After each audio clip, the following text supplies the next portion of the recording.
DA নিয়ে আবারও খুব গুরুত্বপূর্ণ আপডেট। তো ভিডিওটি 1 সেকেন্ডের জন্য স্কিপ করবেন না, পুরোটা দেখবেন। আর আপনি যদি আমাদের চ্যানেলের নতুন দর্শক হয়ে থাকেন এবং চ্যানেলকে সাবস্ক্রাইব না করে থাকেন, তো অবশ্যই চ্যানেলকে সাবস্ক্রাইব করবেন এবং আমাদের পাশে থাকবেন। তো ভিডিওটি শুরু করা যাক। বাংলায় কবে চালু হচ্ছে সপ্তম বেতন কমিশন? রাজ্য সরকারি কর্মচারীদের নেতা বড় তথ্য দিয়ে দিলেন। কিছুদিন হলো অষ্টম বেতন কমিশনের ঘোষণা করেছে কেন্দ্রীয় সরকার। 2026 সালের 1 জানুয়ারি থেকে নয়া পে কমিশনের সুপারিশ বাস্তবায়িত হবে।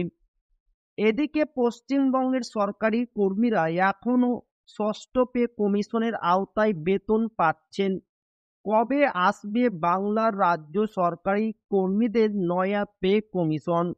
কনফেডারেশন অফ স্টেট গভর্নমেন্ট এমপ্লয়িজের সাধারণ সম্পাদক মলয় মুখোপাধ্যায় জানিয়েছেন, রাজ্য সরকারি কর্মচারীদের বেতন নির্ধারণের জন্য রাজ্য সরকার 1960 সালে পে কমিটি গঠন করেছিল।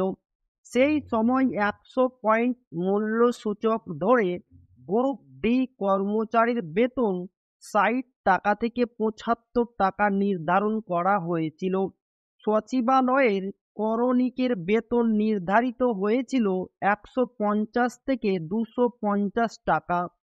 ডিরেক্টরের করণিকের বেতন হয়েছিল 125 টাকা থেকে 200 টাকা। তিনি বলেন, পশ্চিমবঙ্গে প্রথম বেতন কমিশন গঠন করা হয়েছিল 1971 সালে।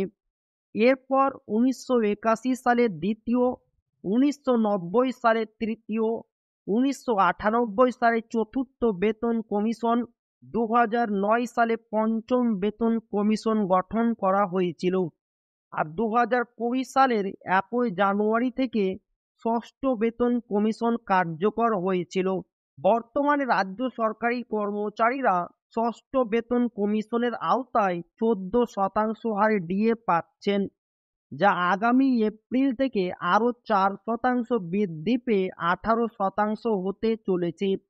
এবারের বাজেটে 4% ডিএ বৃদ্ধির ঘোষণা করেছেন মুখ্যমন্ত্রী। অনেক জল্পনা ছিল নয়া পে কমিশন নিয়ে, তবে সেই নিয়ে কোনো ঘোষণাই করা হয়নি। এদিকে 2026 সালের 1 জানুয়ারি থেকে কেন্দ্রীয় সরকারি কর্মচারীরা অষ্টম বেতন কমিশনের আওতায় চলে আসবেন বলে দাবি করা হচ্ছে। বর্তমানে কেন্দ্রীয় সরকারি কর্মচারীরা সপ্তম বেতন কমিশনের আওতায় 53% হারে ডিএ পাচ্ছেন। খুব শীঘ্রই ফের তাদের ডিএ বাড়তে চলেছে বলে শোনা যাচ্ছে।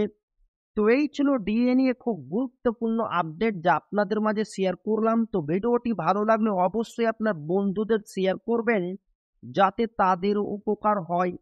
আর আপনি যদি এখনো আমাদের চ্যানেলকে সাবস্ক্রাইব না করে থাকেন, তো অবশ্যই চ্যানেলকে সাবস্ক্রাইব করবেন এবং আমাদের পাশে থাকবেন। তো আবারও দেখা হবে ডিএ রিলেটেড খুব গুরুত্বপূর্ণ ভিডিওতে।